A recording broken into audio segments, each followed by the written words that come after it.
खलीफा के हम हैं खलीफा हमारा, वो दिल है हमारा आका हमारा, हमारा हमारा खलीफा हमारा, वो दिल है हमारा आका हमारा, वो दिल है हमारा आका हमारा. Assalamu alaikum and welcome back to This Week with Huzoor. Last Sunday, Hadrat Khalifatul Masih, Ayyadullah Ta'ala bin Nasrihil Aziz, inaugurated the Bait Rahim Mosque in Cardiff. We are honoured to present highlights of the inauguration and the keynote address of beloved Huzoor, Ayyadullah Ta'ala bin Nasrihil Aziz. मसहूर कर दिया मुझे दीवाना कर दिया. Sunday, the 23rd of November 2025, marked another historic moment in the history of the Ahmadiyya Muslim Jamaat in the United Kingdom. Hazrat Khalifatul Masih V, Ayyadullah Ta'ala bin Nasrihil Aziz, inaugurated the Bait Rahim Mosque in Cardiff in Wales, and the first Ahmadiyya Muslim mosque to be built in the UK since 2023. Hazrat Khalifatul Masih V, Ayyadullah Ta'ala bin Nasrihil Aziz, departed Islamabad on Saturday for the two-day visit to Wales. After arriving at the mosque, Hazrat Amir al-Mu'mineen unveiled a plaque and led the attendees in silent prayer. On the mosque grounds, Hazrat Amir al-Mu'mineen also planted a tree. Hazrat Amir al-Mu'mineen then proceeded to the prayer hall where he led members of the Jamaat in prayers.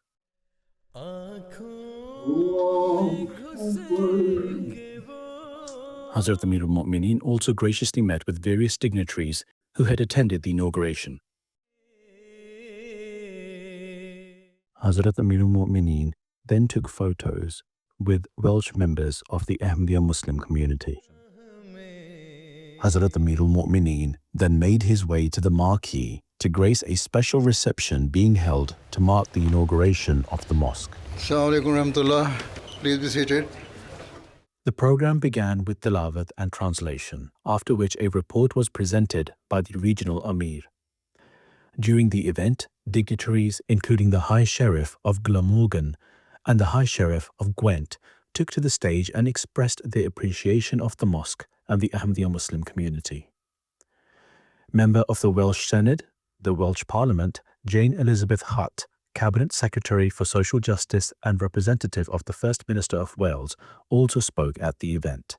The opening of this mosque here, the Bait Rahim Mosque here in Cardiff, is a proud and historic moment, not only for your community, but for everyone in Wales who shares your commitment to diversity, inclusion, and community cohesion. And of course, that guiding principle, love for all, hatred for none, is a powerful message. It resonates deeply with us and reflects the values at the heart of Wales and indeed of the Welsh Government. The Ahmadiyya Muslim community's tireless work to promote peace, harmony and justice through interfaith dialogue, charitable initiatives and outreach strengthens our society, from fundraising for local charities and supporting humanitarian relief to hosting peace symposiums, youth engagement programs. You show how faith can truly be a force for good. During the keynote address, Hazrat Amir al-Mu'mineen spoke about the role of the mosque in creating peace in society. First of all, I would like to sincerely thank all of our respected guests for graciously accepting our invitation and joining us for the inauguration of this mosque. Your attendance at this purely religious and spiritual event demonstrates your open hearts and generosity of spirit. The purpose of this mosque like all true mosques, is to serve as a sacred place where people gather to worship Allah. Moreover, wherever we build a mosque, it also stands as a testament to our commitment to our neighbors and the local community.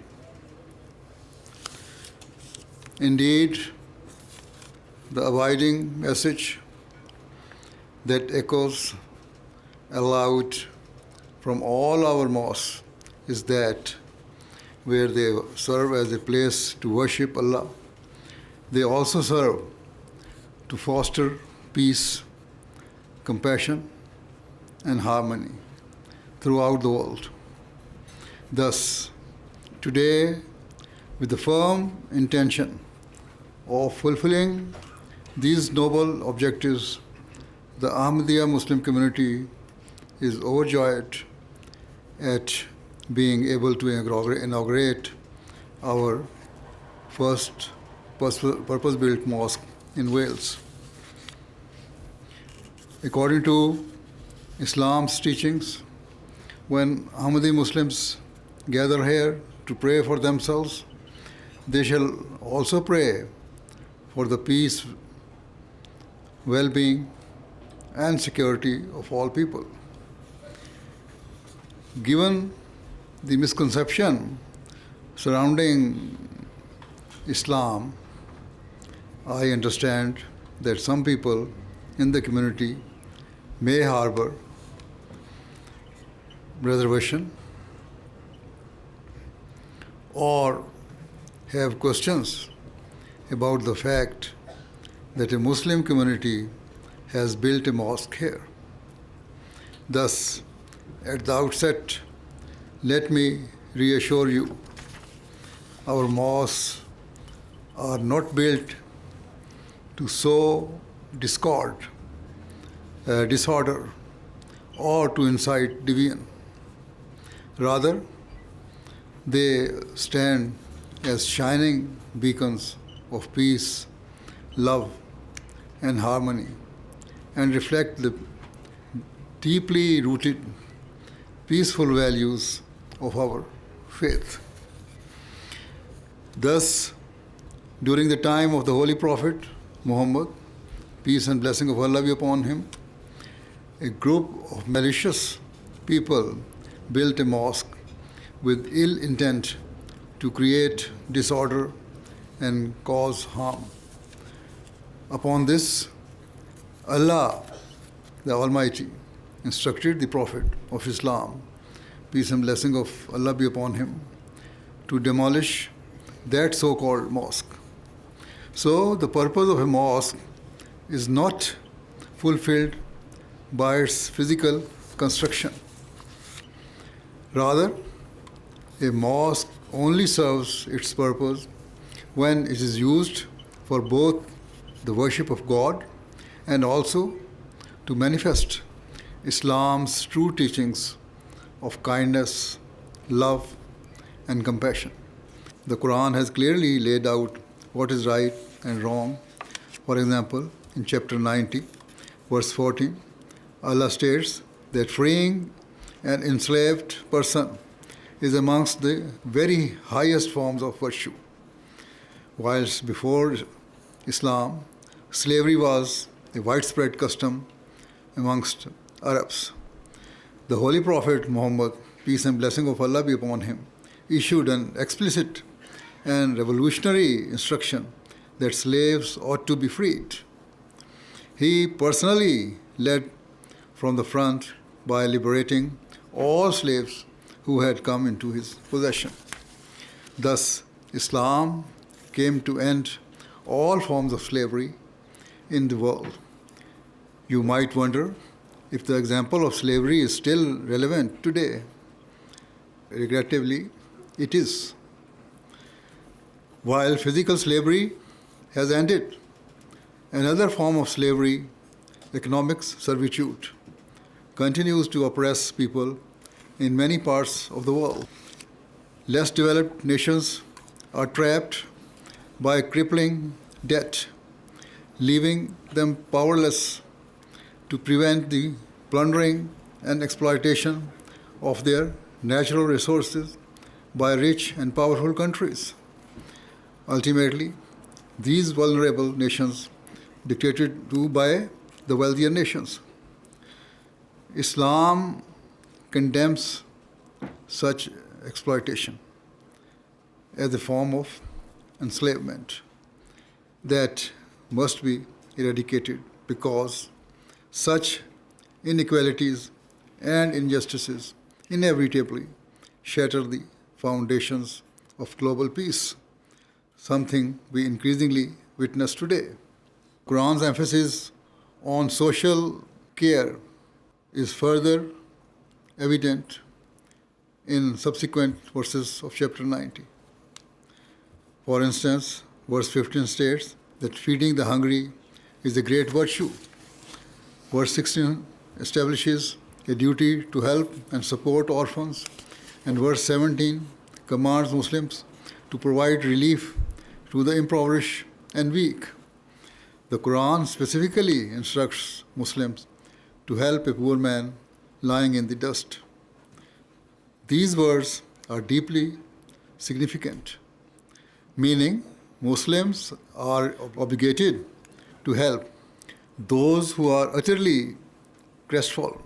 We have no one else to aid them and who have been forgotten by society. While some people have family and friends to support them, Muslims are instructed to identify and to help those who have no one else. In economic terms, it means that if an individual has hit rock bottom and has no one to help him, a Muslim must endeavor to assist them and help them get back on their feet. Imagine the impact if all the nations of the world, including every Muslim country, acted upon this unifying, magnanimous principle. Surely it would be the means of tearing down the walls of crippling inequality, injustice, and ignorance that plague the world. And in their place, we would witness the majestic sight of rising tides of love, compassion, and understanding sweeping across society. The Holy Quran strongly emphasizes the rights of one's neighbors. Therefore, every Ahmadi who shall worship here is obliged to care for all of you and to manifest kindness and compassion. Similarly, they must show sympathy and extend support to all those who have struggles, including orphans, the hungry, or the infirm. Moreover, all those who enter this mosque must be peaceful, law-abiding, and obedient to the authorities. I am sure you will agree that there is nothing to fear from people who uphold such values. Let me also clarify that the Ahmadiyya Muslim community does not just make claims or speak in a way designed to impress others. Rather, we are determined to act on our teachings and to fulfill the demands of our faith. In short, we practice what we preach. For example, we have established hospitals and medical camps for the treatment of the poor and vulnerable in the developing world that serve people without distinction of religion or belief. Those who do not believe in God or reject our values or beliefs are treated with the same care, love, and sympathy as our own people. Similarly, we provide access to clean drinking water in remote parts of the world through the installation of water pumps and wells. Here in the Western world, people do not realize the true value of water and are unable to appreciate how difficult it is for some people in deprived countries to access it. Instead of going to school, many children frequently walk miles to fetch water for their families on a daily basis. This gravely impacts their future and means that without help, the cycle of poverty in which they were born is bound to continue. Accordingly, we identify areas of urgent need and send our engineers and experts to provide them with access to water in their homes or at their doorsteps. These life-changing humanitarian projects are taking place in Africa, Asia, South America, and other underdeveloped regions. We have also established orphanages, providing shelter, love, and care to some of the world's most vulnerable children. In terms of education, we have established hundreds of schools across the developing nations that provide primary and secondary education without any distinction. It matters not whether the students in our classrooms are Christians, Jews, Muslims, atheists, or follow any other belief. Every child is of immeasurable worth and value. So, with the grace of Allah, the Ahmadiyya Muslim community is constantly engaged in serving humanity, and this includes supporting local charities and community projects across the United Kingdom. Our sole aspiration and motivation is to alleviate suffering and to enable people to live their lives with dignity. Thus, I am confirmed you will see for yourselves that this mosque will prove itself a true beacon of light. It shall shine forth not just for those who worship here, but it will project a message of peace and security for all people, irrespective of their faith or beliefs. Above all, it shall symbolize that serving Allah and serving humanity go hand in hand. As the event concluded, Hazrat Amirul Mu'mineen led the attendees in dua. Wonderful. I've heard his address once on the radio on the Voice of Islam when he opened the mosque in Gillingham, and I thought he is such a holy man and wonderful voice, wonderful message as well. I thought it was astonishing. I thought it was remarkable because although he covered huge areas, a wide general field of responsibility, and yet he was so particular and direct in his teaching, and I thought that was very powerful indeed. Anybody can say, you've all got to be nice to people. That when you say, when you sit down to somebody next to them in a train, that's when you've got to be particularly considerate. And when you're standing in a bus stop or something like that, he managed to take general principles and narrow them down to very particular things which people could go away with. The message of the Caliph is fantastic from a policing side and from a community side. Who can argue with what he said tonight? Really embracing, really welcoming, so supportive, and it's a mature approach to the way we want to live our lives in society. So really thrilled what he said tonight as well. I thought it was just admirable and had all the. I just think that you as a community, you're. I'm full of admiration, and I think you can teach the rest of us a good lesson. And your motto of love for all and hatred for none is an example to us all, and I think that came across in this speech.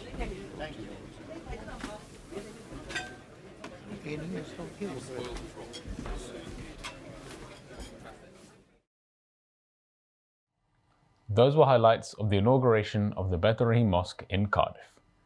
We now end with our final segment, the Friday Sermon Summary. In today's Friday sermon, Huzoor, may Allah be his helper, spoke regarding those who stayed behind in the expedition of Tabuk and Allah Almighty's displeasure with them. Huzoor, may Allah be his helper, related the incident of Hazrat Ka'b bin Malik Razila Ta'ala Anhu, who was eventually forgiven by Allah the Almighty. حضرت کعب کہتے تھے آخر میں مسجد میں پہنچا, کیا دیکھتا ہوں کہ رسول اللہ صلی اللہ علیہ وسلم بیٹھے ہیں, آپ کے ارد گرد لوگ ہیں. حضرت طلحہ بن عبید اللہ مجھے دیکھ کر میرے پاس دوڑے آئے اور مجھ سے مصافحہ کیا اور مبارک دی. مہاجرین میں سے اس کے سوا بخدا کوئی شخص بھی میرے پاس اٹھ کر نہیں آیا, اور طلحہ کی یہ بات میں کبھی بھی نہیں بھولوں گا. اور حضرت کعب کہتے تھے کہ جب میں نے رسول اللہ صلی اللہ علیہ وسلم کو السلام علیکم کہا تو رسول اللہ صلی اللہ علیہ وسلم نے فرمایا, اور آپ کا چہرہ خوشی سے چمک رہا تھا, کہ تمہیں بشارت ہو نہایت ہی اچھے دن کی, ان دنوں میں سے جب سے تمہاری ماں نے تمہیں جنا تم پر گزرے ہیں. کہتے تھے میں نے پوچھا یا رسول اللہ صلی اللہ علیہ وسلم, کیا یہ بشارت آپ کی طرف سے ہے یا اللہ کی طرف سے؟ آپ نے فرمایا نہیں, بلکہ اللہ کی طرف سے. رسول اللہ صلی اللہ علیہ وسلم جب خوش ہوتے تو آپ کا چہرہ ایسا روشن ہو جاتا کہ گویا وہ چاند کا ٹکڑا ہے, اور ہم اس سے آپ کی خوشی پہچان لیا کرتے تھے. جب میں آپ کے سامنے بیٹھ گیا میں نے کہا یا رسول اللہ صلی اللہ علیہ وسلم, میں اس توبہ کے قبول ہونے کے عوض اپنی جائیداد سے دستبردار ہوتا ہوں جو اللہ اور اس کے رسول کی خاطر صدقہ ہوگی. رسول اللہ صلی اللہ علیہ وسلم نے فرمایا اپنی جائیداد میں سے کچھ اپنے لیے بھی رکھو کیونکہ یہ تمہارے لیے بہتر ہے. میں نے کہا اپنا وہ حصہ رکھ لیتا ہوں جو خیبر میں ہے. میں نے کہا یا رسول اللہ, اللہ نے مجھے صدق کی وجہ سے نجات دی, اور میری توبہ میں سے یہ بھی ہے کہ میں ہمیشہ سچ ہی بولا کروں گا جب تک کہ میں زندہ رہوں گا, کیونکہ اللہ کی قسم میں مسلمانوں میں سے کسی کو نہیں جانتا کہ اللہ نے اس کو سچی بات کہنے کی وجہ سے اس خوبی کے ساتھ آزمایا ہو جس خوبی سے میری آزمائش کی ہے. اس وقت سے کہ میں نے رسول اللہ صلی اللہ علیہ وسلم سے اصل واقعہ بیان کیا, میں نے جب سے رسول اللہ صلی اللہ علیہ وسلم سے یہ بات بیان کی میں نے آج تک عمداً جھوٹ نہیں بولا, اور میں امید رکھتا ہوں کہ اللہ آئندہ بھی جب تک زندہ ہوں مجھے محفوظ رکھے گا. اور اللہ نے اپنے رسول صلی اللہ علیہ وسلم پر یہ وحی نازل کی, اور اللہ نبی پر اور مہاجرین اور انصار پر توبہ قبول کرتے ہوئے جھکا جنہوں نے تنگی کے وقت اس کی پیروی کی تھی. بعد اس کے کہ قریب تھا کہ ان میں سے ہر ایک فریق کے دل ٹیڑھے ہو جاتے, پھر بھی اس نے ان کی توبہ قبول کی. یقیناً وہ ان کے لیے بہت مہربان اور بار بار رحم کرنے والا ہے.